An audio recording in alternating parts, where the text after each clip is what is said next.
Alright, mga kakuya Wils, narito na naman tayo para mag-share ng isang masarap na pampulutan. Alright?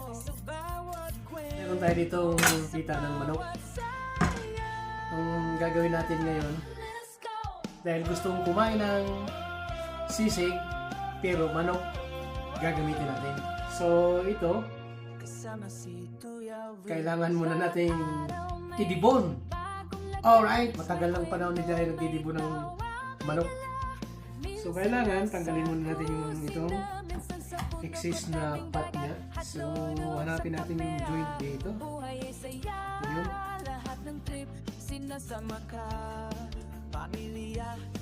Tagal ko nang ginagdidibon ng manok. Kailangan dahan-dahanin lang natin. Kasi pag yung chicken breast ginamit natin, parang wala siyang gaano, puro siya laman, diba?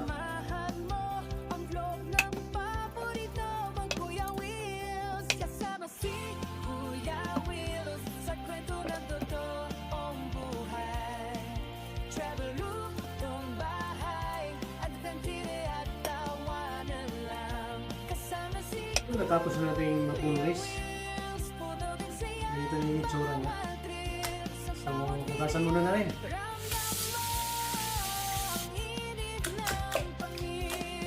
Kunin lang natin yung katas.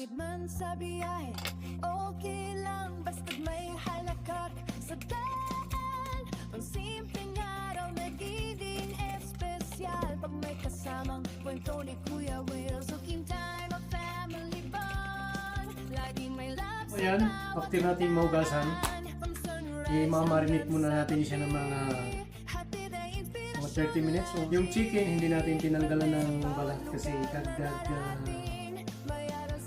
oily yun. Dagdag pampasarap. So, ngayon, maglagay tayo ng soy sauce. Mamarinate na natin siya.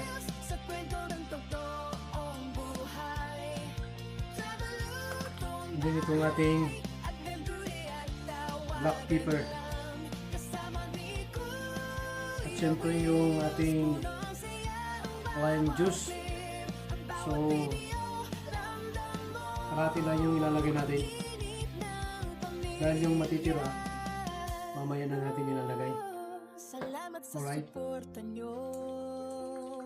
Mga ka-wheels kayo ang inspirasyon ko. Lahat na I-mix lang natin ha. Kuliran lang natin. para sa inyo ito'y totoo. So habang inaantay natin yung ating minarinate na manok, i-prepare naman natin yung ating mga aromatic ingredients. So gumamit ako ng ito, puting sibuyas. Iwain lang natin ng medyo maliliit. Kasi masarap sa sisig yung maraming sibuyas at saka bawang. Ganun ako gumawa ng sisig. Gagamihan ko yung itong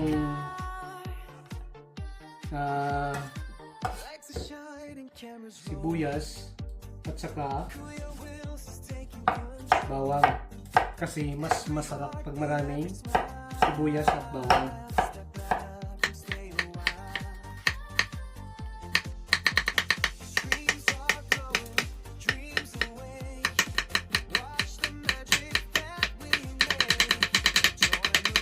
Pisahin lang natin yan. Gamit yung ating kutsilyo.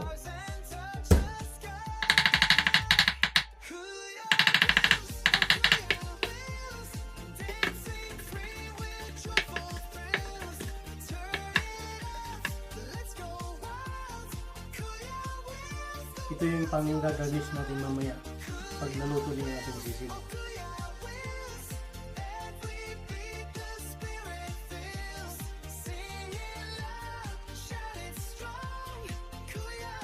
At siyempre mag-add tayo ng 2 piraso lang. Kasi ako lang naman yung kumakain ng sili dito sa bahay. So ito lang yung ilalagay natin. Baka hindi nga natin magpusin to. Alright, Iwain lang natin siya ng maliliit. So, yun, after 30 minutes, ito na yung ating marinate na chicken. So, ipaparay na natin. Palulutungin natin. Kailangan sa medium heat lang natin ilagay para di naman mabigla at masunog yung ating chicken.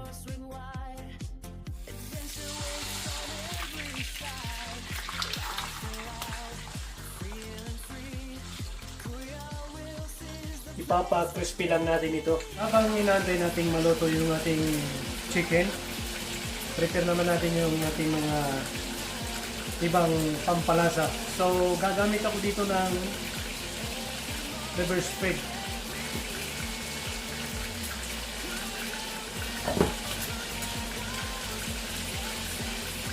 At yung natira nating lime juice kanina, so ilalagay na natin dito. Inubos natin. Mas masarap pag medium. Maasim-asim.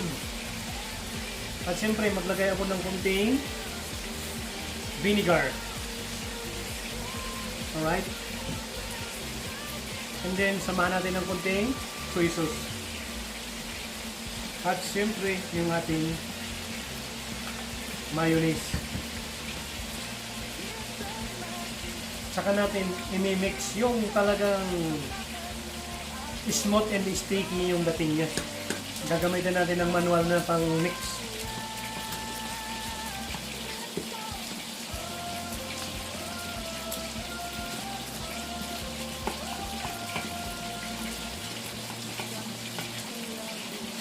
So ito na yung itsura ng ating mix ng liver spread, mayonnaise, lemon. So yun, ito na yung ating chicken. Crispy na siya. So medyo mainit-init pa. Iwain na natin ng katamtamang laki.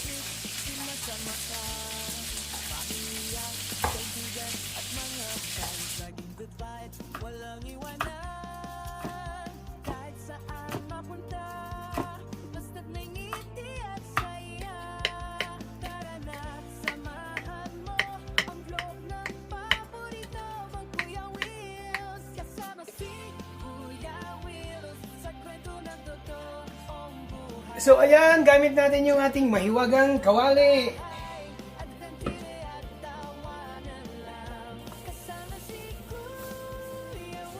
Lagay na natin yung ating onion. Masarap pag maraming onion ang sisig. Isuti lang natin hanggang lumambot siya. So malambot na yung ating onion.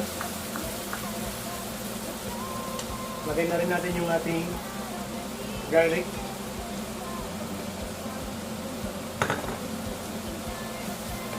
Another 1 minute. Kalahati lang lalagay ko kasi baka hindi sila makakain.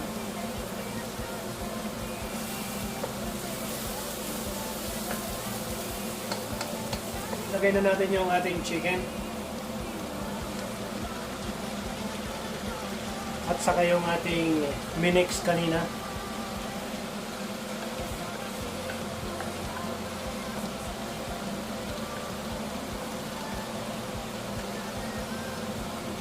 Lutuin lang natin ng mga 2 minutes. Okay na yan.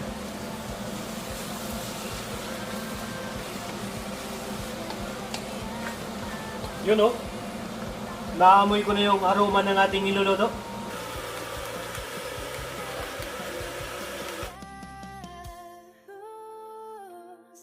Sa suporta nyo. So ayan, luto na yung ating chicken sisig. So, titikman natin kung pasok ba sa panlasa.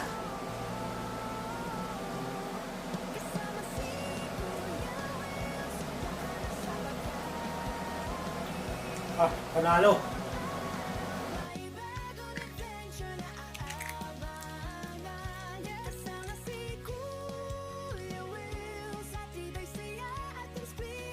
Ayan, luto na yung ating chicken sizzling sisig.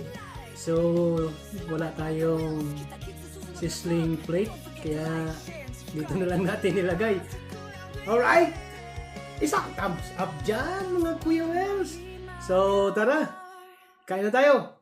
Tikman natin ang ating chicken sizzling sisig. Alright? You know? May nikinit pa.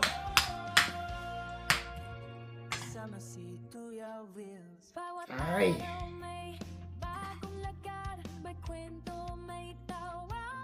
Unang subo ni Kuya Wells para sa inyo. Thank you so much sa inyong panunod.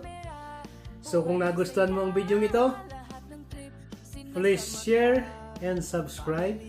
And also please hit the notification bell button para lagi kayong updated sa mga bago ko pang video i-upload.